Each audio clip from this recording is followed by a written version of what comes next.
Okay, so hi Madawi, how are you doing? Fine, thank you. Great, well thank you for coming on the show. I just want to get us started and let me introduce us. My name is Connor Echols. I'm an associate editor here at bloggingheads.tv, and I am doing a series of conversations on basically just different international actors and how they see the world in the hopes of getting a better understanding of how the US can deal with them. My guest here today is Madawi al-Rasheed, who is one of the world's leading experts on Saudi Arabia's past and present, and a prominent Saudi dissident who is now the spokesperson for a pro-democracy party in exile. Her most recent book, which we will undoubtedly discuss today, is called The Sun King: Reform and Repression in Saudi Arabia. Thank you for joining me, Madawi.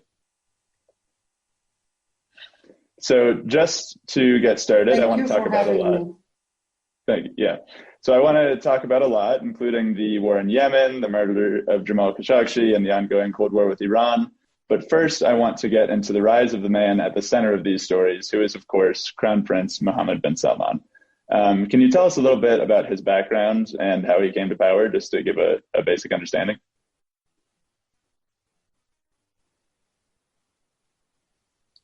It was the most unexpected rise to power of a junior prince. As you probably know, Saudi Arabia, since its creation in 1932, followed first the vertical succession, which meant at the time that the king, Ibn Saud, the founder of the kingdom, designated his son, Saud, as the crown prince.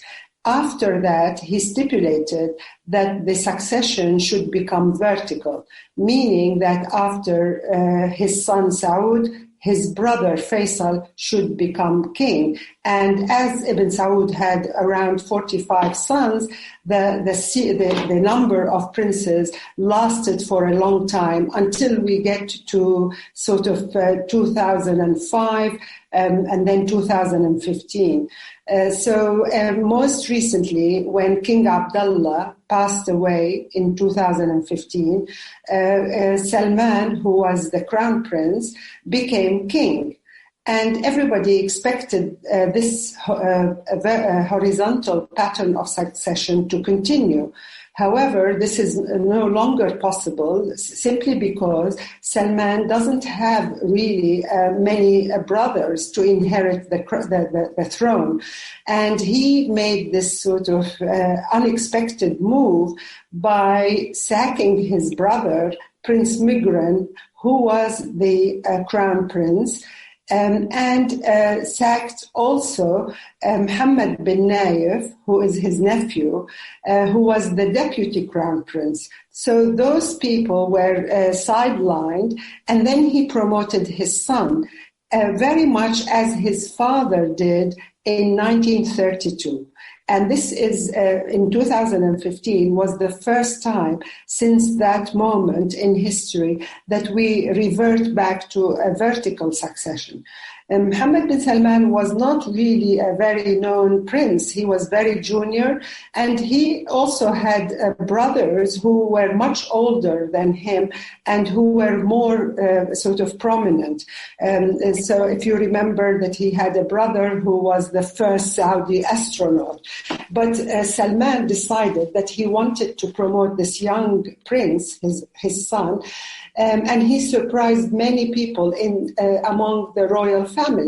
And until the present day, there doesn't seem to be a consensus over whether Mohammed bin Salman should become king if King Salman dies, simply because the abrupt change of succession antagonized many eligible rival princes, such as, for example, the powerful Mohammed bin Nayef, who was the Minister of Interior and who was also a crown prince. Also, there is one remaining brother of King Salman named Prince Ahmed, who was also in theory, is eligible to become king, but he was sidelined. So King Salman appointed his son at the expense of many rivals in the royal family. And until the present day, we see that the detention campaigns against the rivals continue. So, for example, until today, Mohammed bin Nayef and Ahmed, both princes, one of them is the brother of the king and the other one is the nephew of the king. They are under house arrest. They have not been seen in public for 3 years now, almost. And Mohammed bin Salman was given so much power by his father and endeavored to change the way Saudi Arabia is governed. Previously, Saudi Arabia consisted of multiple fiefdoms. Each senior prince presided over a ministry. He had his budget. He had his staff. So there was princes in the Ministry of Defense, in the Ministry of Foreign Affairs, Ministry of Interior, all the key ministries. But at the moment, all this has changed, and what we see that Mohammed bin Salman amassed so much power that no other prince has ever done in the 20th century. And as we move to the 21st century, we see that Saudi Arabia has actually become a one-man rule. It is Mohammed bin Salman who presides over the economic platforms of the country and the institutions. He presides over defense. He presides over intelligence, over internal security, and also he manages foreign affairs, although there is a minor prince who is the foreign minister. Mm-hmm. Well, that's very interesting. And so why we see this shift? This is a significant change in how things have been done in the past. So why did King Salman specifically decide to go from this horizontal succession to this vertical succession and pick this prince who, not only is he young, but he's not even the oldest son of King Salman, right? So what made him pick that? What forces in the country caused that decision? Well, there was a demographic problem, as I mentioned. Salman doesn't have many eligible brothers left. And also, I think what King Salman wants is to turn Saudi Arabia from the kingdom of Saudi Arabia to Salman's kingdom, and meaning that he wants the succession to stay within his own son and the sons of Mohammed bin Salman after him. So he probably thought that this is the only chance of stability in a kingdom where there are over 6,000 key princes and 20,000 princes in general, but they are not all active or have government positions. So I think the fear that after his death, there won't be any respected member of that generation, and then there will be infighting between multiple princes who all claim that they have the right to become king. So he chose this young son of his in order to prolong the time that he is potentially capable of becoming king, and wanted someone who, in his view, probably capable of having the energy and the courage to do the transformation that he has been doing since he became crown prince in 2017. Interesting. And so at this point, you said that MBS pretty much has a complete hold on the government, which in a lot of ways is remarkable, I think, because, to give people a sense for the timeline here, in 2015, he's just becoming, Deputy Minister of Defense. And then by 2017, he's Crown Prince. And by today, he's basically controlling the country. So this has all happened in the past 5 or 6 years. This is a really remarkable shift. Yes, absolutely. It's very quick. I think what Mohammed bin Salman wants to do is amass so much power before his father dies, because at the moment his father is giving him an umbrella, shielding him from any kind of rivalries within the royal household. And after King Salman dies, who knows? I think Mohammed bin Salman will continue to live in fear because of his rival princes. although he has deprived them of some of their income, he had confiscated their wealth, and he has detained and humiliated quite a lot of them when he put them in the Ritz-Carlton, which was a famous hotel in Riyadh that was turned into a detention center, albeit a 5-star detention center. Yeah, not bad. I'd like to be detained at the Ritz, and I guess probably not in that situation, but in general. Well, what was really upsetting for these princes is this move was done under the drive towards anti-corruption measures. And he didn't release most of them until they paid ransom money. And even now, we continue to have these sort of cycles of arrest, detention, and then it's all done under, fighting corruption. But in the absence of an independent judiciary, we only hear the government side, and we never hear what those accused princes have done. My suspicion is that most of those royals are implicated in corruption cases, including Mohammed bin Salman, who now controls the economy. And therefore, it's a purge within the royal family to appropriate money from princes who had enjoyed this wealth and prosperity before. And he's trying to eliminate their wealth in order to deprive them of any kind of powerful position. So that's interesting. And I want to go into a little bit more. I think we've established pretty clearly that Mohammed bin Salman has a strong hold on the kingdom, at least for now. And so I'm curious, I guess, what does he want to do with that power? What is his vision domestically and internationally for Saudi Arabia? And I think a little bit later we'll get more into this, but what do people in Saudi Arabia think about this?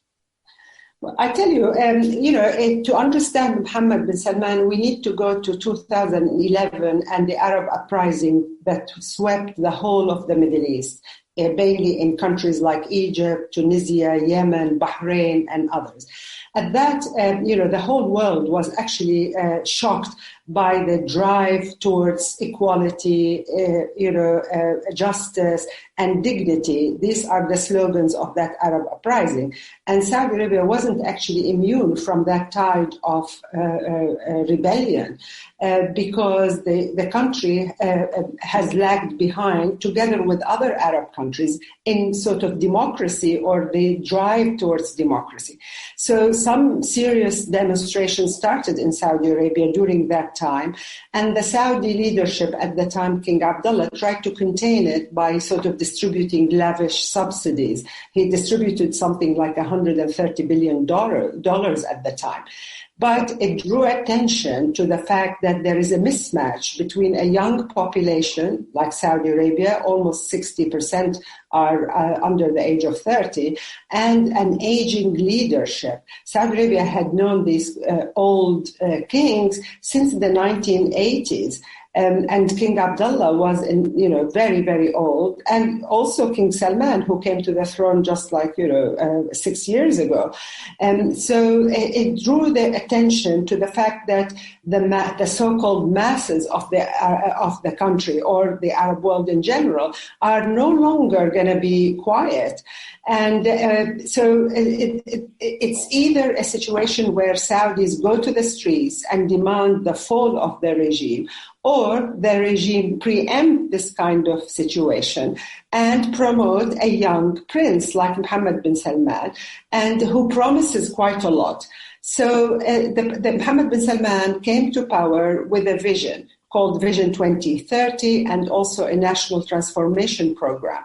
Most of the vision elements was related to society and to the economy. But there was no mention of changing the political system, allowing people some kind of participation in decision-making, or moving Saudi Arabia towards an elected national assembly.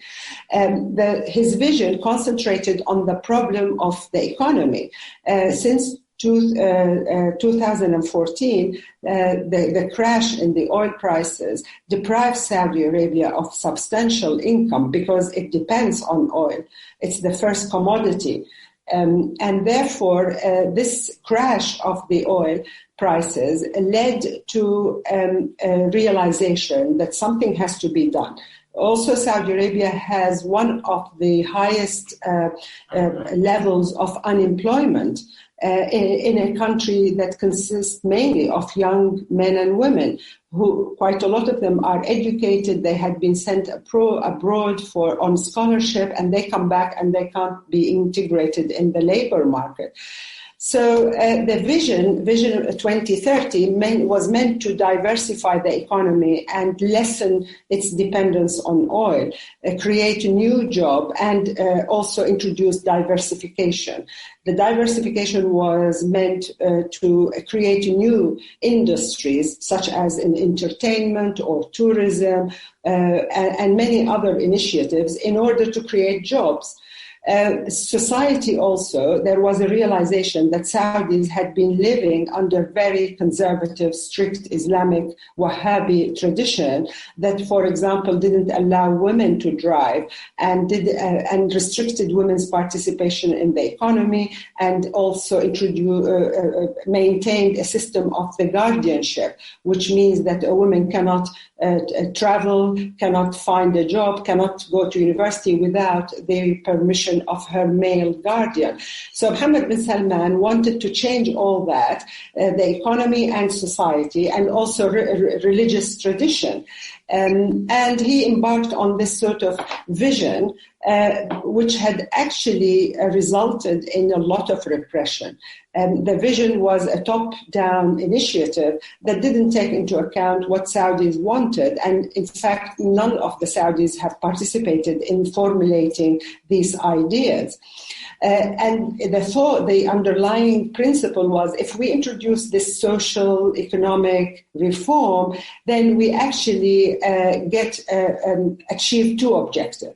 The first one is to pacify the local constituency by presenting this young prince as the revolutionary reformer who's going to transform your life and who's going to give you so many rights and personal freedoms and promises of jobs and employment.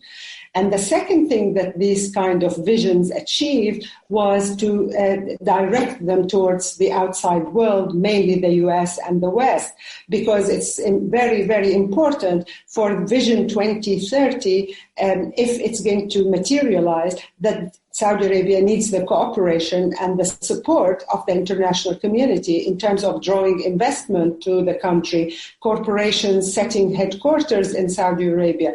And also you have to understand the background of this sort of social liberalization. Saudi Arabia was put under a lot of pressure after 9/11. From that moment until 2015 and afterwards, it was seen as a hub for radical Islamic ideology that inspired Al-Qaeda and also the Islamic State. And therefore, Mohammed bin Salman wanted to appeal to a US constituency, to the White House, to the administration of the time, that he is destined to transform Saudi Arabia and make it so-called modern. Yes, so from 2016, Mohammed bin Salman found a listening ear in Washington, and President Donald Trump indulged him and even shielded him against criticism when it became so clear that journalist Jamal Khashoggi was assassinated in Istanbul by a death squad that was sent from Riyadh. And Mohammed bin Salman was named as responsible for this CIA report that was made public. Mm-hmm. Yeah, well, that's interesting. I do want to come back to Khashoggi and things like that, but I also want to think a little bit more about kind of the ways that Mohammed bin Salman kind of communicates himself to the people. So I've noticed that you talk in your book a lot about his version of kind of populist nationalism. And I think it's interesting how his kind of internal populist nationalism, in a lot of ways, it's similar to Trump. And it's also very opposite of what he says at the international stage. So I'm curious if you could give some more insight into that.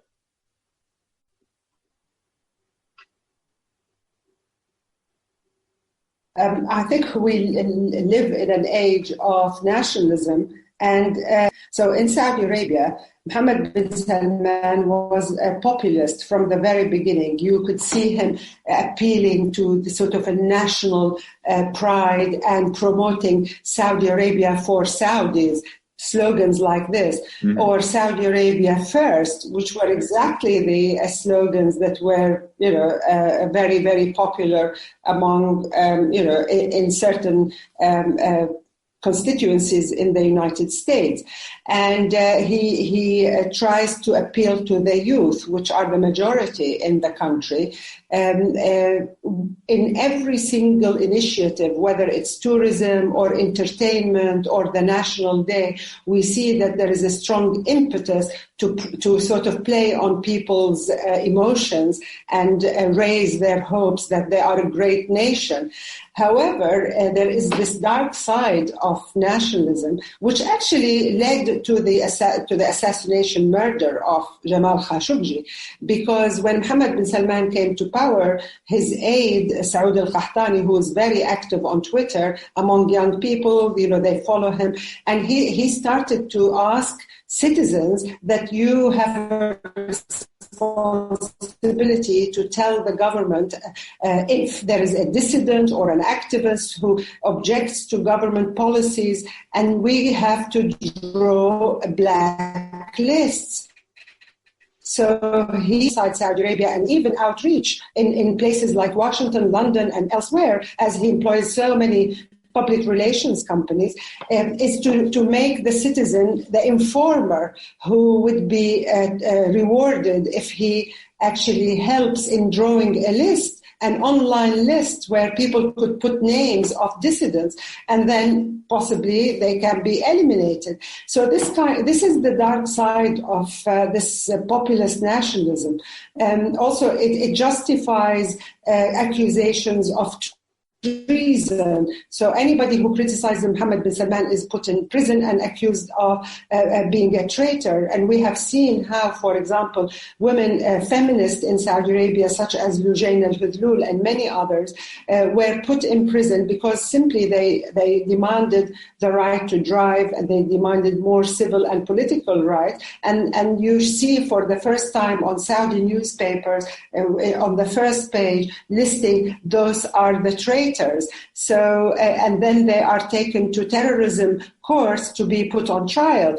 So this is the kind of tension between an open, liberal Saudi Arabia and a very repressive nationalist narrative that justifies targeting dissidents not only inside Saudi Arabia but abroad. We have seen many young Saudi men and women abroad being targeted, their phones hacked, and also, threats were made while they are still abroad. So there are two sides to this sort of rosy picture of the reformist Mohammed bin Salman and the dark image of, detention, unlawful detention in most cases. People linger in prison. There is no open courts, no trials, and no independent judiciary.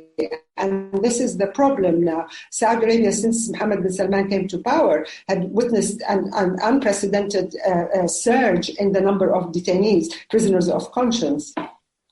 Mm-hmm. Okay, well, that's very interesting. It is interesting to see how he balances these different things internally. I'm also wondering, so how does he think about Iran? Because that seems to be kind of the central issue. Like, what causes the fear around Iran, and what does he think Iran wants to do in the region, and why is the Saudi regime so determined to counter them and everything? Yes, I mean, the antagonism between Saudi Arabia and Iran started in 1979 after the Islamic Revolution, as Iran adopted a very anti-Saudi rhetoric. And Saudi Arabia felt threatened by this new empowered Iran, don't forget Iran is a massive country with a huge population and a lot of potential. Saudi Arabia is only like 22, 25 million people. And it doesn't have the same kind of historical depth and resources like Iran. Now, Iran now is a different story under sanctions. So Saudi Arabia adopted this kind of antagonism because it felt that Iran is expanding in the Arab world at the expense of Saudi Arabia. And since that moment, when the Iranian Revolution took place, we see that the competition and rivalry, each one of those two countries wants to be the hegemon in the Middle East. And we've seen Iran expand its influence in Iraq after 2003, after the US invasion, and also in Syria and in Lebanon. And Saudi Arabia's worry is that Iran also is more aggressive in the Gulf, which is a vital strategic area for Saudi export of oil. And more recently, Saudi Arabia accused Iran of starting to support groups in the southern region in Yemen. And when Salman came to power in 2015, there was this sort of anger at the US simply because President Barack Obama, with other Western countries, struck a deal with Iran over its nuclear program behind Saudi Arabia's back. And in fact, the talks and the negotiations were facilitated by Oman, a neighbor of Saudi Arabia, but Saudi Arabia was not involved as a partner in this negotiation, and therefore Saudi king felt that he was sidelined and he became non-important to U.S. strategic interests. So what fuels this kind of conflict that has actually cost a lot of lives and destroyed a lot of countries is this rivalry. Each one of those countries preferred to be the only country that the U.S. deal with as its partner. And it is unfortunate that the U.S. has to choose between equally autocratic regimes. It's either with Iran or with Saudi Arabia. And I think it's a mistake because the situation escalates because Saudi Arabia has an interest to say that we are facing an external threat, and that is Iran. And I do remember President Barack Obama, in an interview with The Atlantic, made it clear that the real danger in the Gulf countries, including Saudi Arabia, is domestic and it's not from Iran. And that antagonized and anger project themselves as being targeted. And it serves two purposes as well. The first one is to say to Saudi citizens that we are targeted by an external power, and it is Iran. And therefore, that we cannot listen to any demands for any political reform. And the second thing is targeting the U.S., saying that we are your partner in the Middle East. You have to support us. You have to keep selling us arms because we face this external existential threat. And it is Iran. So in 2015, King Salman sort of came to power with what is called Salman's Doctrine. And Salman's Doctrine stipulated that Saudi Arabia will never tolerate any kind of Iranian expansion anymore. And they are going to be aggressive about sort of pushing back Iran from the Arab world, and specifically in Yemen. And therefore, within 3 months of becoming, less than 3 months actually, of becoming king, King Salman launched the war in Yemen under the pretext of returning the legitimate government of Yemen that had been kicked out of the capital, Sana'a, by a group called Al-Houthis. And those Houthis happen to be Shia, or from the Zaydi branch of Islam. And Saudi Arabia accused the Houthis of being sponsored by Iran in order to create trouble on its southern border. And now, just on the 25th of March, it is the 6th anniversary of this war that resulted in a serious humanitarian crisis in Yemen, and also Saudis continued to launch airstrikes. Yemen is very poor, and it is actually destroyed as a result of the Saudi actions and also the coalition that Saudi Arabia managed to put together to support it, mainly the UAE, the United Arab Emirates. Yeah, well, that's interesting too. And I'm wondering, I mean, it seems if we're going to think about how other countries can affect Saudi Arabia's decision-making, it seems like this kind of problem with Iran, this desire to have a lot of kind of fighting with Iran in this Cold War, is pretty central to the monarchy actually maintaining its power. So do you think that it's something that other countries can influence them to change, or do you think it's something that they see as too important because they see Iran as some sort of existential threat? Yeah, well, Saudi Arabia, it's a place where the Holy Mosque of Mecca and Medina is there. Pilgrims, 2-3 million come usually to Saudi Arabia. Every Muslim who wants to pray builds on this, which it wants to achieve as the leader of the Sunni Muslim world, and it had been, promoting itself as, they speaking on behalf of Muslims, and they think of Iran as a threat simply because they don't tolerate another country playing that role or claiming to play that role. However, the Sunni and Shia Muslims, we know that almost like 90% of Muslims worldwide are Sunnis, and Iran is a Shia, and its appeal may be limited among the majority Muslims. However, in recent years, we see that Saudi Arabia also had a confrontational stand with Turkey, because Turkey has the history of being an Ottoman empire that ruled over vast territories of the Arab world and beyond, even into Europe. And therefore, the tension began to arise between Saudi Arabia and Turkey as well, because especially the current leadership in Turkey and President Erdogan also has ambitions to sort of represent the Sunni Muslim world. And so we have in the Middle East a sort of a dead-end game between these three powers, each one of them with their own ambition. Not to mention also Israel, that commands a military power that probably exceeds that, definitely exceeds that of Saudi Arabia and Iran. And then we get into a situation where the whole of the Arab world is held hostage by these competing powers. And Saudi Arabia is one of them that wants to present itself as the arbiter of Arab affairs.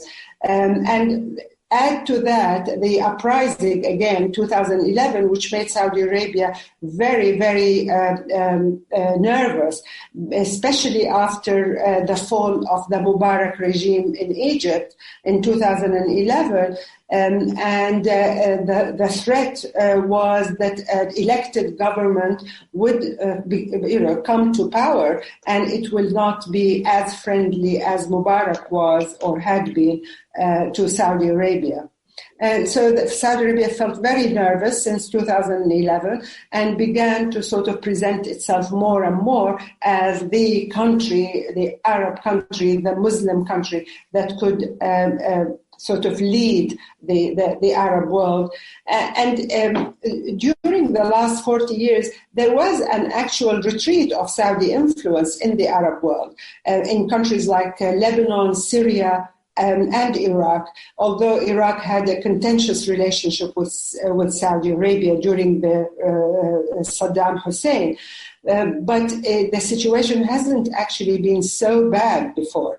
And it is getting worse, especially when we see the rise of sectarian narratives about people aligning themselves either as Sunni or as Shia, whereby the struggle of people for dignity and for justice becomes sectarianized in a way, and dragging the conflict into really a dark hole, especially after what happened in Iraq and in Syria and in Bahrain as well, at the doorstep of Saudi Arabia. Mm-hmm. So I want to come back to, you mentioned Israel, and we've seen a lot of kind of rapprochement between Saudi Arabia and Israel over the last few years. I'm kind of curious what you think about that, if you think it's all about countering Iran, and if it seems like it's something that's going to continue, or if it's something that, and all those kind of questions. Yeah. Well, I mean, the Saudi-Israeli relations are not new. They started in the 60s. And it's a long story, but, just to mention what's going on since Mohammed bin Salman came to power, we find that Saudi Arabia wants to draw on Israel sort of technology and military ability, Iran. So both of them have a shared enemy in Iran, and they thought that they could strike a deal. So there's quite a lot of economic and military and intelligence cooperation between the two countries. However, King Salman and Mohammed bin Salman are not ready to go as far as, for example, Bahrain or the United Arab Emirates that had signed what is called the Abrahamic Accord and have a peace treaty with Israel. And I don't think soon we will see an Israeli flag raised in Riyadh simply because Mohammed bin Salman and his father will probably judge the situation in terms of a cost and benefit. So far, they deny that they are going to have complete normalization of relations with Israel, unless Israel goes back to what is called the Arab Peace Plan, which grants Palestinians their rights, the right of return, the borders, and also Jerusalem. So I think King Salman doesn't want to go back and to go down in history as the one who signs a peace treaty with Israel without these conditions met. And the cost-benefit sort of analysis or assessment would allow him to keep these clandestine relations with Israel while at the same time not going open or public with the relationship. So we will see over the coming 4 years whether there will be an impetus or pressure from the U.S. administration to push for normalization of relations between Saudi Arabia and Israel, as was the case during the Trump administration when the UAE and Bahrain were pushed to do that. But I mean, I think these countries see what we are seeing in the region is a realignment. So we have a situation whereby old hostilities are overcome and new, present the kind of ability to deal with Iran. And it will all depend actually on what the Biden administration does with the Iran nuclear deal and whether they go back to negotiation and whether Saudi Arabia is going to be involved this time in any kind of negotiations with Iran. So Saudi Arabia would definitely feel sidelined if the Biden administration goes back to the Iran nuclear deal and starts negotiations without involving Saudi Arabia. Yeah, well, I guess that's kind of a tough situation too when you're talking about the Iran nuclear deal, because Saudi Arabia generally seems to have some pretty maximalist demands around what they would need from Iran. So do you think that there could be an Iran nuclear deal that involves Saudi Arabia? It depends on the Biden administration and whether they can convince Mohammed bin Salman to turn the page and start a new chapter with Iran based on respect of sovereignty of each country and also limit the expansion. In the hot spots, so for example, in Lebanon, in Syria, and in Iraq, it's interesting that recently, the Iraqi prime minister visited Saudi Arabia after so many years of estrangement and distance growing between the two countries since 2003 after the U.S. invasion, because Saudi Arabia thought of that moment as an opportunity for Iran to expand even more in Iraq, which had never been a hub for Iranian influence. In fact, it's the opposite, because Saddam Hussein presented himself as a shield that would protect the Arab world against Iranian expansion. But at the same time, he did invade Kuwait in 1991, and the situation deteriorated, and the relationship between Gulf countries and Iraq deteriorated since that moment. Yeah, and so I guess this brings up a bigger question of, it's interesting because, I've seen a lot of back and forth on this, and I'm not really sure where to come down on it. It's just, to what extent can the Biden administration, can the U.S., given that it's very important for Saudi Arabia, for MBS to be opposed to Iran, given that it's important in their mind to have this mix of reform and repression, in the country, how much of an impact can the U.S. have on Saudi Arabia's policies? It can have some influence or impact, but at the same time, that is limited.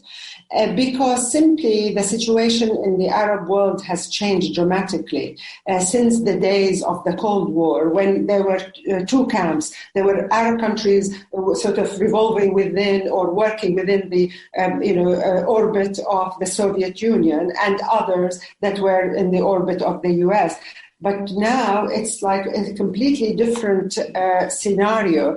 And the difference is that we have regional powers now trying to sort of expand their influence simply because there's a kind of vacuum in the region, while at the same time new powers such as Russia under Putin and the Chinese are coming in. So the U.S. is not the only arbiter now of anything Middle Eastern or Arab. It has to share that space with very powerful, almost like superpowers. And therefore, I think it's limited. However, the U.S. can influence what happens in Saudi Arabia because Saudi Arabia is vulnerable. And the crown, the monarchy, depends for its security on the U.S. And as long as the U.S. provides support unconditionally, the Saudis will continue to demand more and more. But if, for example, this kind of special relationship or partnership between Saudi Arabia and U.S. is redefined by the Biden administration, we might see a change at the domestic level, although it may not calm down the situation regionally. But we hope that, the people of the region are absolutely exhausted by this conflict between these powers. And I mentioned four of them. If you take Turkey, add Turkey and Israel. And the problem is there isn't really an independent, partial power that could bring all those people, all those countries together to achieve some kind of modus vivendi, like they have to live in that region, and any conflict affects them before anybody else. Yeah, so basically you're saying that the great powers are all going to, like when we're talking about like the China, Russia, US, they're all going to have an influence on it. And then somehow they're going to have to get everyone to, play nice with each other. They're going to have to get a little bit of like a calming thing whereby Saudi Arabia and Iran can kind of learn to live with each other a little bit more. It's very unlikely. I think it's very unlikely because the situation is very complicated, and each of these powers have their sort of, patronage networks. So, for example, we know that Russia supports the Assad regime. while China creeps in economically and tries to do its influence differently, not with military power or any kind of flexing muscles, but it does it through economic penetration. Okay, great. So I think the last thing I want to ask is just what do you see kind of coming in the future for Saudi Arabia? Do you think that MBS is going to be able to maintain power and become king, or do you think that there's going to have to be a movement towards democracy and a new system? Like, what do you see in the next few years? Yeah, it's very difficult to tell, but I think Mohammed bin Salman can't really be challenged by members of the royal household simply because he deprived them of any kind of military intelligence resources, and in addition to economic resources. In terms of revolutions in Saudi Arabia, I doubt that this will happen.